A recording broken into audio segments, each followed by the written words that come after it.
Podcast. Podcast. Podcast. Podcast. Podcast. Podcast. Podcast. Podcast. Podcast. Podcast. Podcast. Podcast. Podcast. Podcast.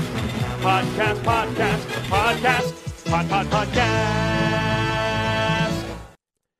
Yeah, welcome to the latest episode of the Racer X Exhaust Podcast, brought to you by Yoshimura, Cardo Systems, and On X Maps. I'm Jason Weigandt here. Going to run down some of the storylines after a phenomenal weekend at RedBud. So fun to watch this. But I do want to send a shout out to our sponsors, Yoshimura. They've been on board with us since day one. Go to yoshimura-rd.com and find an exhaust system for your motorcycle. They're right there on the cutting edge with Honda and Suzuki's factory programs for a long, long time. I have not heard this from anyone officially, but I can just look at the calendar. I can look at the math. I can figure out how this is going to work. I think there'll be an all-new CRF 250 for the 2022 season. I think we'll see some probably pretty quick because new bikes tend to come out in July or August these days. And if it's anything like the 450 that was redesigned from Honda last year, you know Yoshimura will be right there on the ground floor for the development process. So go to yoshimura-rd.com, whether you got a KTM, a Husqvarna, a Gas, a Suzuki, a Honda, a Kawasaki, a Yamaha, they've got something for your dirt bike. And those RS12 systems look good, sound good, and perform well. I'm not sure the proper breakdown of good and well there. Also, shout out to On X Maps. We talk about it every week. Over 500,000 miles of off-road trails and roads across this nation, as well as Canada and Mexico. And trails light up green when they're open, red when they're closed, and blue when they're featured, which means they have photos, difficulty ratings, trail descriptions, and more. And OnX shows you public and private land, 500,000 recreation points like campgrounds, parking areas, boat launches, and more. You can even download the maps for when you're out of cell service. Go to onxmaps.com or go to OnX Off-Road in the App Store. And I just saw this. This is not a Racer X deal, but I'm going to hook you up anyway. OnX Maps has a 30% off sale because the boss is out four-wheeling in his Jeep and he's not paying attention. So they extended this 30% off. Use the code July4x4, all caps, get 30% off OnX Maps. It's a whole lot better than using your phone. I'll get to Cardo Systems in a second, but let's talk about what we saw at RedBud. Oh my gosh, unbelievable. The second moto at RedBud is what it is all about. It is what it is all about. Dylan Ferrandis has been unbelievable this year. To me, he is scary. You can put him in any position you want on any track, and he's still going to grind out a great finish. Yes, he makes little mistakes here and there from pushing, but I think that the huge crasher and injury-prone Dylan Ferrandis that we saw in his early days in Europe when he first came over to the United States, that's been gone for a while now. This is a real issue for anyone else that wants to take this 450 title. He is dangerous. That's why I've been calling it the Dylan danger zone. When he gets someone in sight, when you see one guy on camera and then you look in the back and you can see a number 14 lurking back there, he tends to get them if he's close. But there's one man he could not get, and that is a game Eli Tomac. And it takes me all the way back to RedBud in 2017. Remember, we had this heated rivalry brewing between Blake Baggett, who was winning races, and throwing some shade at Tomac and the other riders in the series in the media. I don't have a famous father. People forget about me, all these things. I'm going to break Tomac. That's the goal. Well, it all led to RedBud. Baggett had won 2 races in a row. He'd actually taken the points lead. And Tomac, who was the favorite for sure coming into 2017, was riding well, but he wasn't dominating. Tomac had won 9 or 10 races that year in Supercross. He owned Ryan Dungey. He just didn't win the title because he was too slow at the beginning of the series till he got it rolling and then made some mistakes down the stretch. But there's no doubt that Tomac was the best 450 rider speed-wise in Supercross in 2017. He's normally just as good, if not better, outdoors. So we expected dominance there, but there was Baggett matching Tomac at every turn. And I think with the trash talk and Baggett taking the points lead, Tomac had to answer. This was a championship-level event, RedBud, in 2017. And I wrote this story. You can read all about it and even look at the lap times that we posted from that event at racerxonline.com. But Baggett put in the El Chupacabra charge. He put unbelievable lap times down. He was going 206, 204, then 203 late in the race. He got to the rear wheel of Tomac. This is Moto 1 at RedBud back then. And then Tomac answered back with a 203 of his own. The El Chupacabra games did not work on Tomac, who went on to win that moto. And then the whole thing fizzled in the next moto when Baggett ran into or was run into by Jason Anderson and he hurt his thumb. Honestly, I don't think Baggett's ever been quite that fast again outdoors on a 450, just moments here and there. But it was just so amazing to see Tomac and Baggett. They just kept stepping up the level. I'll go faster. Well, if that's your lap time, I'll match it. Well, I'll throw down this. Well, I'll match that. And that's what we saw down the stretch over the weekend at RedBud this year. I mean, Ferrandis is unbelievable, and he was catching Tomac. He'd already proven he could beat Plessinger and Sexton and Cianciarulo and Roxon on the day, and he went after Tomac in the final moto. You just can't rip the lead away from Eli Tomac on the last lap of a national. I don't know if it's ever happened. The dude's bad. We probably don't give Tomac enough credit for his fitness. I think his dad is the most gnarly guy ever thing, and he trains an altitude thing. Got talked about so much that after a while we stopped talking about it. It's just fitness, man. Tomac's got unbelievable fitness, and Ferrandis put in his best lap of the moto on the last lap. So did Tomac. I think that's awesome. Last lap of the day, them both putting in their best laps. And to me, that's like playoff level stuff in another sport. Tomac has to stay in this. He's not going to wilt. He's not going to get walked on by Ferrandis. I don't know if Tomac can win the title. He's 50 points down, but he is not letting someone go around him on the last lap of a national. He's too proud for that. And Ferrandis on the other end has been riding amazing. Not much more I can say about that, but we will cover it in this podcast. I'm going to take bits and pieces of the post-race press conference, which I hosted from RedBud, and we'll check in with Ferrandis and also his teammate, Aaron Plessinger, who's really surging right now. Plessinger, not quite good enough to beat Tomac and Ferrandis down the stretch in these motos, but he was still 3-3, and it's impressive. It's a whole lot better than we've seen from Plessinger. This is pretty much the level that he was expected to be, or everyone hoped he would be when he came out of the 250 class with championship in Supercross and Motocross, and now he's finally there. And you have to give a huge shout out to this Star Racing Yamaha team. It is unbelievable how quickly and how effectively they have flipped the fortunes of Yamaha and the YZ450F program. 1, 3, 5 results. Christian Craig right now is just better than Cooper Webb and Marvin Musquin. Maybe he's not quite at the Cianciarulo Sexton top 5 level, but he's knocking on the door. He is really good, like really good. And I know it's hard to rank Craig because he's had outdoor performances on a 450 before where he was knocking on the door of the elite. So I don't know if this is a higher level than we've seen him, but you've just got to give credit to what this team has done. 3 bikes in the top 5, and Craig has already had some good motos. It wasn't just a one race thing. So really impressive.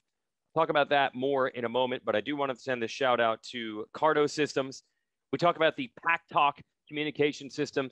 Cardo Systems, the world's leader in trackside communication. So whether you're on the track or the trails or the road, Cardo Systems' industry-leading mesh technology keeps you and your fellow riders connected for up to 1 mile. And that's why riders like Ricky Carmichael rely on Cardo for street riding entertainment, as well as a training tool at the track. Highly underrated, one of these Cardo Talk systems. Not just for long trail rides to talk to your buddies or road rides. If you're coaching your kid or if you have a coach or something like that, you can talk to them while they're riding. I'm going to use it with my son at the track, stand up, balls on the feet, toes pointed in. I guess elbows up. I don't know if that's still really the thing anymore, but I'll still yell it at him. I'll speak to it at him with a Cardo Talk system, and you can get 15% off. Use the discount RX15 at cardosystems.com. RX15 at checkout, get 15% off. All Cardo Pack Talk communicators are fully waterproof, dirt-proof, and feature sound by JBL and the mesh technology that ensures great sound quality. I mentioned before my buddy Greg White had phone conversations with him while he's riding 75 in the interstate on a Ducati, on a motorcycle. And it sounds just like he's calling me on Bluetooth from a car. So check it out at Cardo Talk and use the code cardosystems.com. So I'm going to talk about the Star Racing program here for just a moment. We used to make fun of Bobby Regan, straight up. This team used to not get results. They used to hire young kids and dump them after 1 year. We had a good laugh about that. The thing that made Bobby so interesting is that he was so harsh on his riders. There was all these stories of him, really getting on his guys and yelling at his guys and using motivational tactics, which is totally common in other sports, but we never see it really in dirt bike racing. There are Mitch Payton stories out there, yes, but for the most part, You don't see it much in motocross.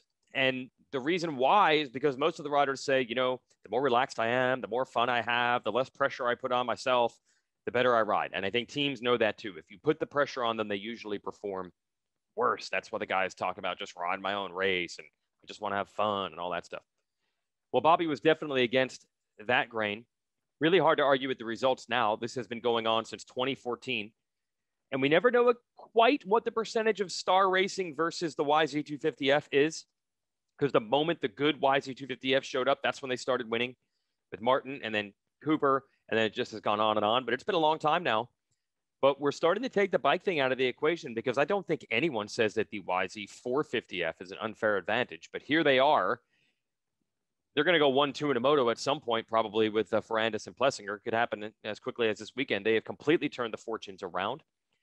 And there's something I'm going to throw in there. Yeah, Bobby's a gnarly guy. And he's told me over and over. I interviewed him before this season. And I said, how are you affording all these riders in this program? And he said, it ain't about money. We just want to win. That is it, dude. I know every team works hard. I know every team is putting in the hours. But I don't think any team is quite as relentless in the pursuit right now as Star Racing. And maybe it helps that they're not corporate, right? Bobby is only here to win. He doesn't care about anything else. It's not a job. This is a passion. This is a thing that is not done because were given a budget from a marketing department or it's their job to run a race team. He does not have to be here. He is only here to make his team win. And there are some stories, I think, of private, with the help of factories, teams having success for that reason. When Larry Brooks and his San Manuel L&M racing team was doing well, Larry was a controversial figure, but it was all from the intense desire that Larry had to win at all costs. And Mitch Payton, absolute legend for that, win at all costs. But do you notice we don't hear the Mitch Payton chewing out his riders' stories anymore like we used to? And I almost wonder if Bobby has become the new Mitch in that sense. And all the riders would tell you that being chewed out by Bobby Weigandt doesn't help. They always say that. And they probably say that because for the most part, it isn't true. But I think there is a small percentage of them that is like, I don't want to admit it. You know, I don't want to admit that I was being lazy and I had to get chewed out to do my job. Very few riders would want to admit that thing. I think for the most part, it just doesn't work. But what it does do is give you a little window into how Bobby feels about his team. He will stomp a hole in you if you don't get the job done. And I think that little bit permeates throughout the team. Those are the kind of guys he's looking for. He doesn't run every single aspect of the operation anymore, but Brad Hoffman, who's really been the right-hand man for the longest time, I don't know what they call him these days, if he's technical crew chief or team manager or whatever. I know the 250 and 450 programs kind of work separately right now, just so they can manage the employees and manage all these bikes. But Brad's a gnarly guy also. He is unfiltered. He's not afraid to tell the truth. And I think he finds those guys, Bobby, that replicate the way he acts. And I think they have that extra bit of desire that other teams don't have. That is harsh truth. That's probably not what other people want to hear, but it is hard to argue with these results right now. They could win both titles this year. Bobby Weigandt team Star Racing both titles on the YZ450F that has been borderline. Maybe it's not bad. Maybe. I think that's been the word, like the best compliment the bike has gotten ever since they flipped the engine around, which is 2010. Ever since they had that new engine design 11 years ago. I think at best it's like, it's fine. But I don't think anyone has ever said that bike is amazing, like the 250. So it is amazing what they have done. And that's a good topic as we get into this press conference because we have both Plessinger and Ferrandis in it after RedBud. All right, everyone, welcome to our post-race press conference for round 4 Lucas Oil Pro Motocross, the Twisted Tea RedBud National. I will start it with Dylan Ferrandis, our race winner again. I know it maybe seems more and more normal to be winning these races since you've won 3 out of 4, but are you still surprising yourself a little bit how well this is going? If you're there, Dylan, what's your take on the way these first 4 races have gone?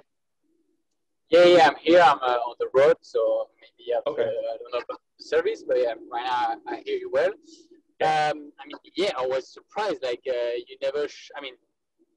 As a rookie and in my position, I mean, I didn't want too many races in my life, so I never show up to the race thinking, oh, I'm the best, I'm gonna win for sure. No, every time I show up to the gate, I'm like, okay, it's gonna be the war. Let's try to get the best out of it, and we see. And weekend was a crazy day today.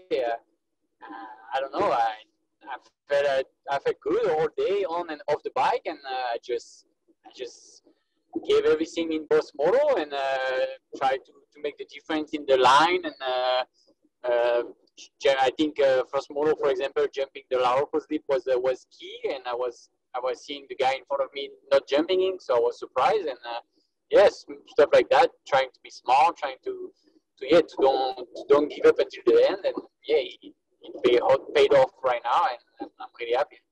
I will go over to Trent from Moto Limited. Yeah, thanks, Wiz. Trent, Moto Limited show. AP, third overall today. The Star Racing Yamaha team, 1, 3, and 5. The team must be pretty stoked with the results for the whole team, but your day especially. You were fast up front, battling the whole way. Just fell short, but you got to take some confidence leading into the next couple of rounds, knowing you're that close. Yeah, for sure. I definitely put myself in some really, really good positions. And I don't know. I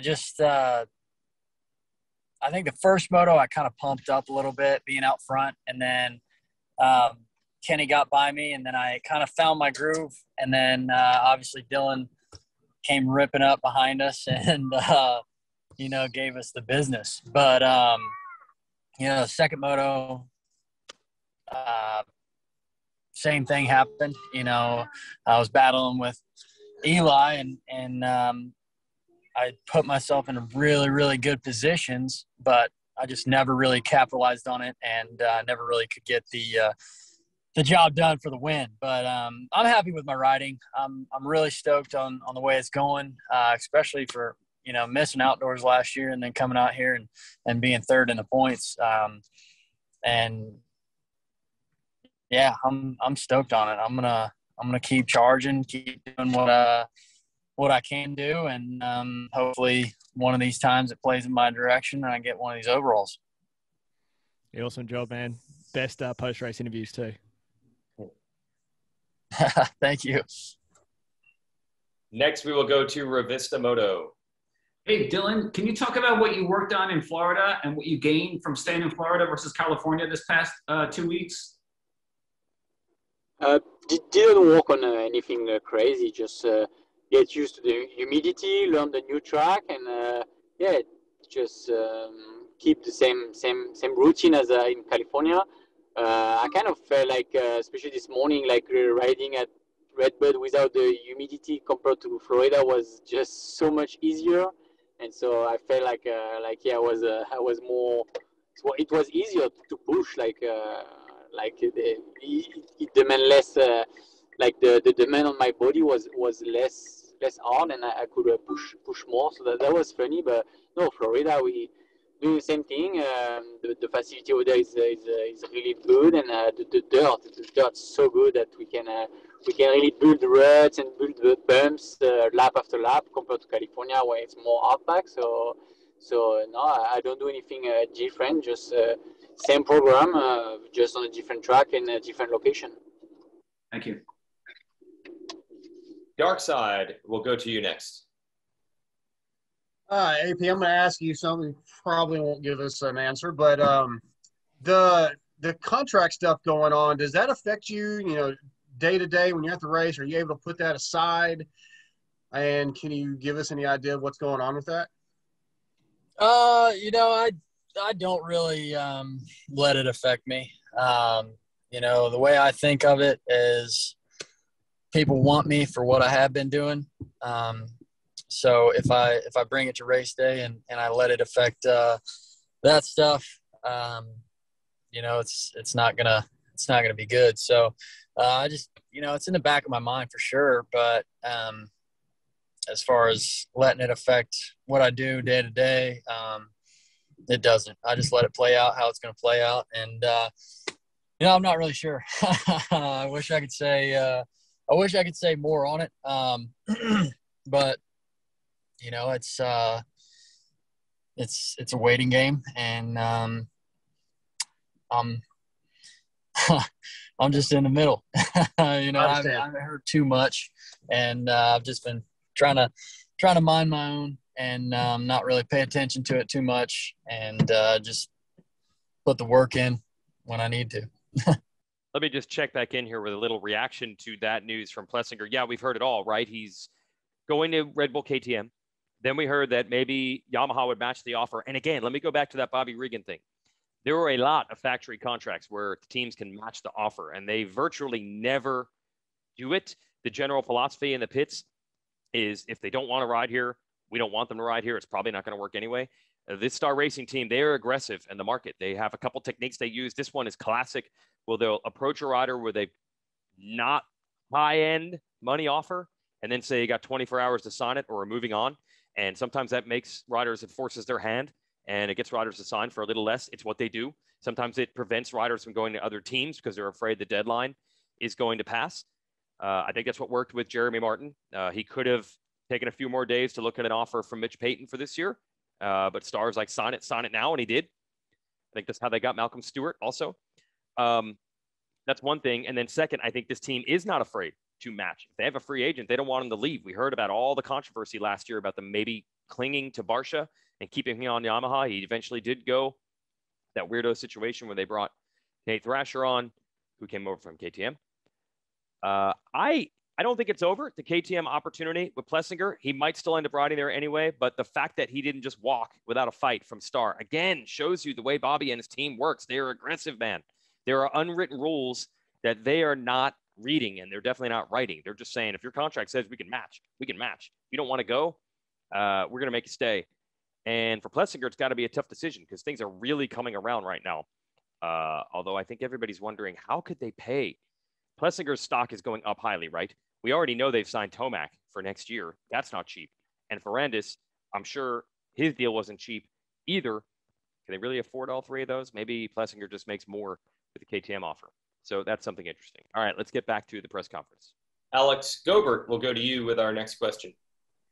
Yeah, thanks. Alex Gobert, MotoOnline.com.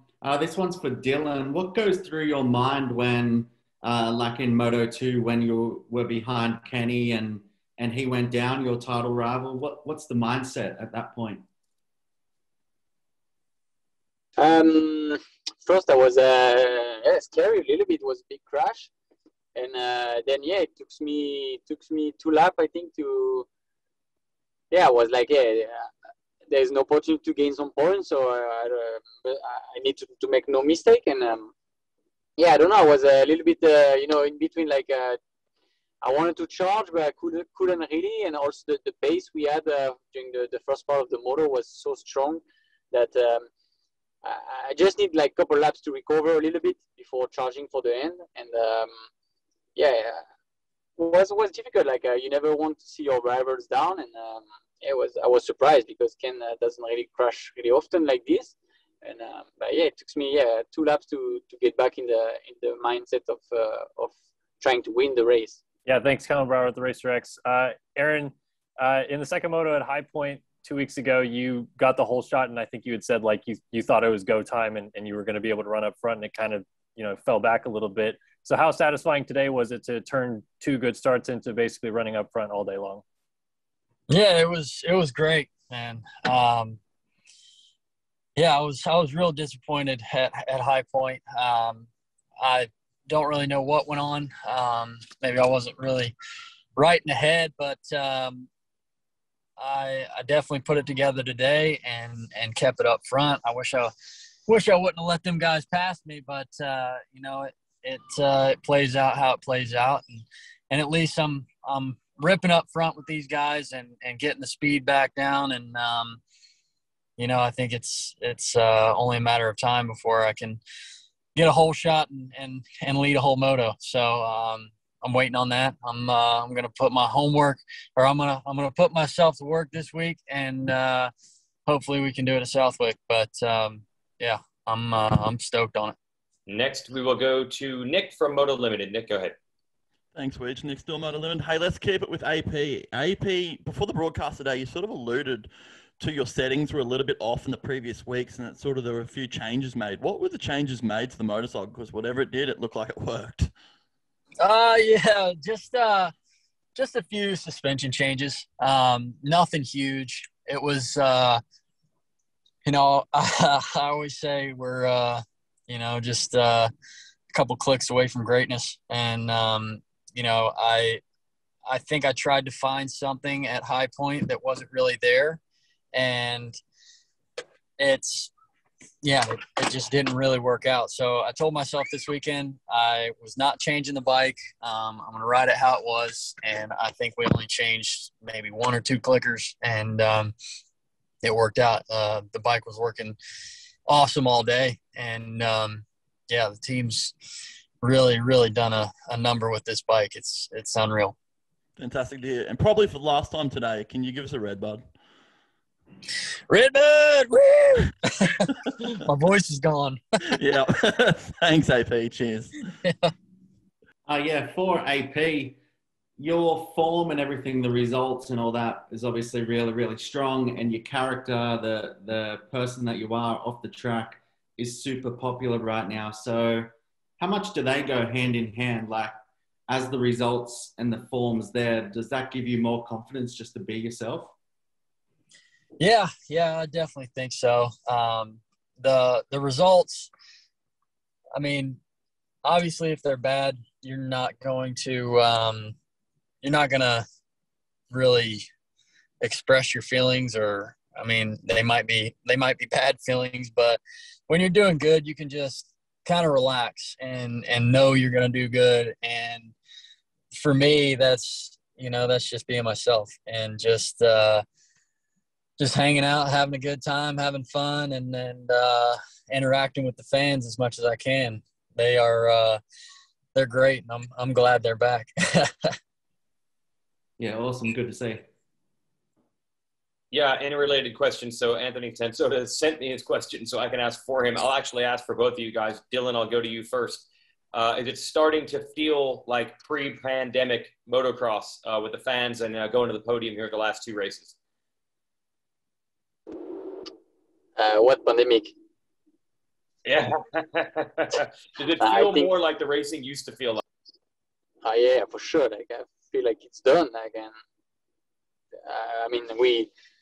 for me, and for the people around the team, we feel like it's done. Like, it's almost like it never happened. Like, we're enjoying it back live. We're enjoying the racing with the fan and everybody. So it's just back to normal, and we're really glad of that. Yeah. Same thing for you, Aaron Plessinger. Yeah, does it feel we're pretty much back to where we used to be? Yeah, man. I really love it. It was tough, going to Salt Lake for those rounds and not seeing any kind of fans, and coming from, I don't even know where we left off, at Daytona, where the fans were unreal, and then going to Salt Lake and having nothing, and then now getting back to normal, it's unreal, and I love it, and I hope nothing like this comes about again. I think it was actually, I'll keep my thoughts to myself. I love it. I love that the fans are back, and I love that motocross is getting back to normal. Yeah. Cool. Thanks, guys. Dark Side, you got your hand up. I'll let you ask another question. Dark Side, go ahead. Yeah, Dylan. So during the broadcast, our guy here, Weege, has coined the Dylan danger zone, I believe is what he said. When you see the guys in front of you, they're at the last few laps, it's scary. Like, you're the shark, they're the bait. You're going after them no matter what. Do you feel a moment there in the last, say, 3 or 4 laps where you're getting close and you see those guys that you can turn it up a little bit? I don't know. It's hard to say. I just give everything I had. I mean, right now I'm really tired. I left everything on the track, and I don't know. I think Eli is the same also. He's this kind of rider, like I said on the podium. I don't think anybody ever passed Eli in the last lap, so that showed that he's strong at the end of moto. And yeah, I mean, maybe I'm like this. I don't know. When there is a guy in front of me, I try to pass him, and that's simple as that. All right. Well, if you start seeing signs that say Dylan Danger Zone, that's our guy, Jason Weigandt, right here. Nice. Yeah, signs are very popular at the races these days for all the riders. I have 2 more media questions here. I will go to the Moto Limited boys. I'll go to Trent first, and then Nick, you can go after. And then I got one more thing we'll ask about Southwick, but you guys can go ahead. Awesome. Thanks, Weege. Trent Moto Limited show. Stick with Dylan. Dylan, that first race, you got docked 1 point for the Red Cross situation. What are your thoughts on that? You know, rewatching the broadcast and having a look back on it. How do you sort of feel about that punishment, and does it fit the crime in your eyes? I haven't seen the video of it, so I don't know. But honestly, it's crazy. Like, I mean, I'm not gonna say what I truly think, but I think you guys know. But what is crazy is like I never see the white flag, because the white cross flag, because it was on the landing, and my team told me it was one in the corner. But like you okay? If it's true, like if there is one in the corner, I pass the corner, and then you have a takeoff, and it was a yellow flag on the takeoff. So I decided to not jumping this jump because of the yellow flag and not because of the white flag. Like, I just felt it was safer for me. I have nothing to gain to try jumping this jump, even if it was just a yellow flag. So I just like scrub and do the half of the tabletop. And yeah, the white flag was on the landing. So, I mean, it's stupid. And I guess if you ask Ken, it's same thing. Like, he jumped because it was a yellow flag, and when there's yellow flag, you can jump. So, again, I think the problem is I don't think the problem is the rider, because I think Ken and I, we all not know to take big risks like this for no reward.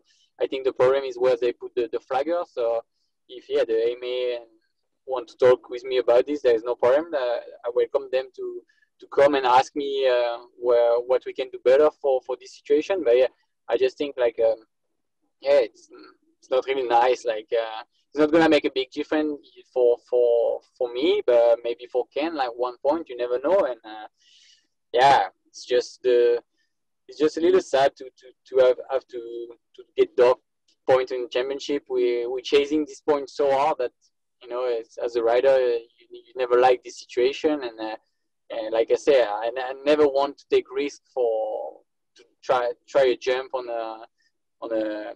that circumstance. So it's a weird situation again.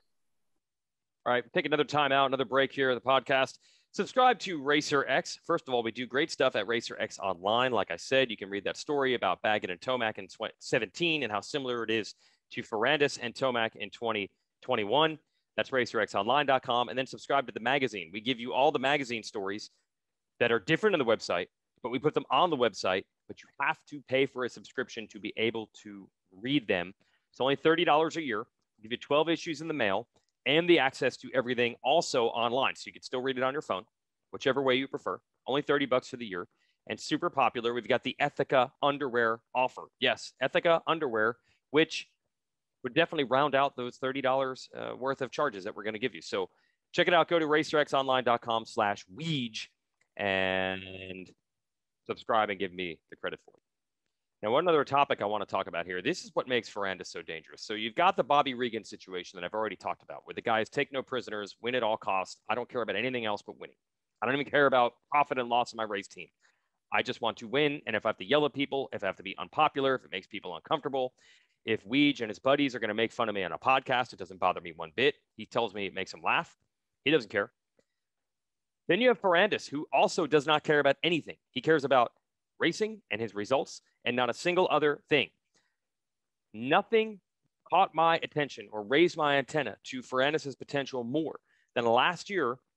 I did an interview with him for television, and we asked about the championship, and I think there was a week off late in the year, and he said, I don't even know what to do at weekends off. I'm not here to have friends or be social or have fun. I'm in the United States to win races. I'm here with my wife. That's really the only friends I have, one of them, and I just want to win.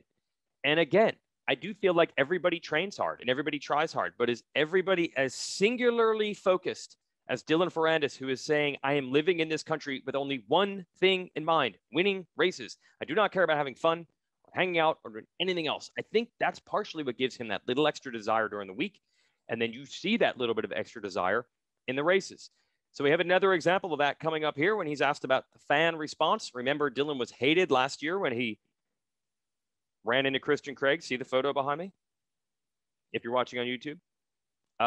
The booing apparently didn't bother him. And the cheers don't mean anything to him either. Thanks, Weege. Yeah, we'll keep it with Dylan.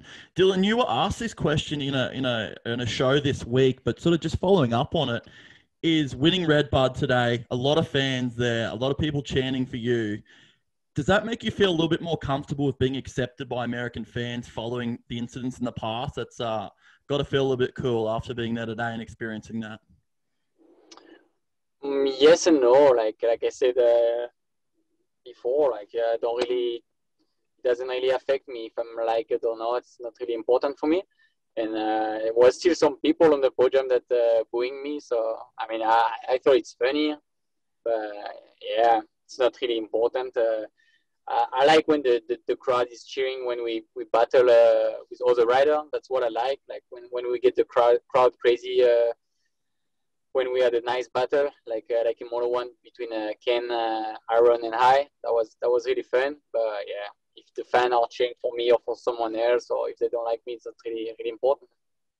All right, that's our 450 presser. Southwick is going to be really interesting. It is a sand track. It is the sand track of Lucas Oil Pro Motocross, but at the same time, it's different sand. I know sand is not sand. That is very odd, but that's why Southwick has traditionally had these weirdo local attacks from the local riders who are just experts at Southwick sand, which has this weirdo hard base, the riders will tell you, which makes it different than sand in Florida or in Europe. If you have sand skills, it's going to help, but it's still a little bit different.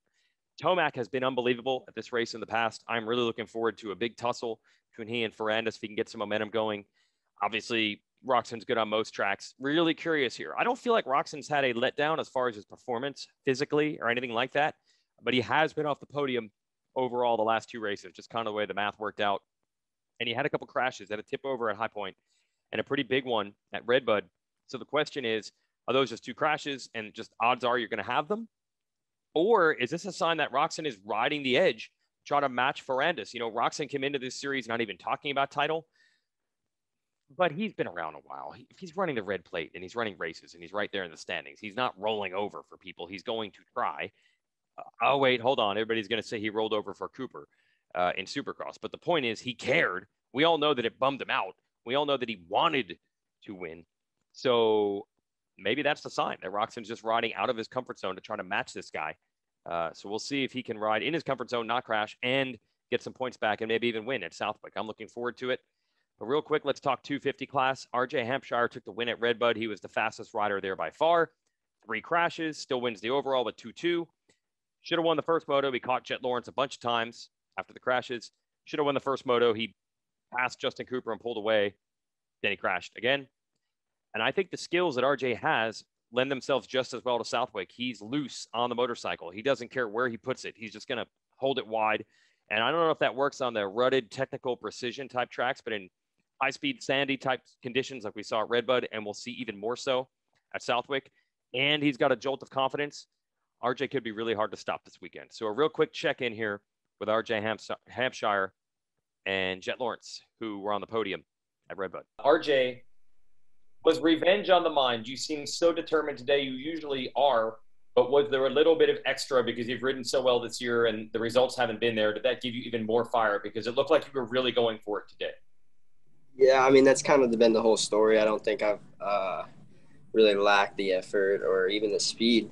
But yeah, ever since we left High Point, you know, it sucked. We had a weekend off, so I had 2 weeks to sit there and think about that.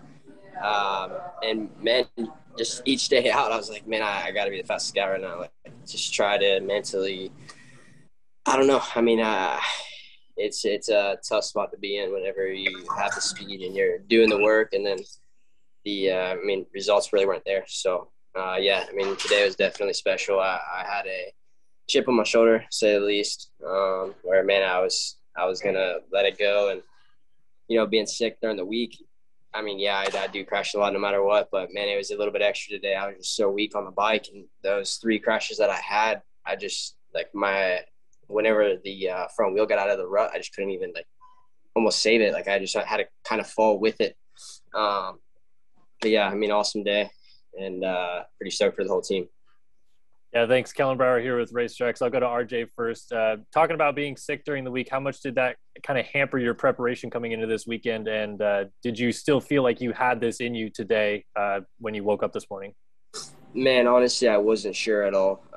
I had 2 good days, Monday, Tuesday on the bike, and then as soon as I left the track Tuesday is where it really kind of hit me. And then, I mean, Wednesday I pretty much did a full day, but it wasn't great. Man, it kicked me hard Wednesday afternoon, Thursday, even on the flight here Friday. I was just like, man, this is going to be a tough one. But yeah, I mean, I woke up this morning, didn't feel great either, but to be honest, Dr. G saved me big time. I mean, he made me feel probably 70% better than what I felt in the morning.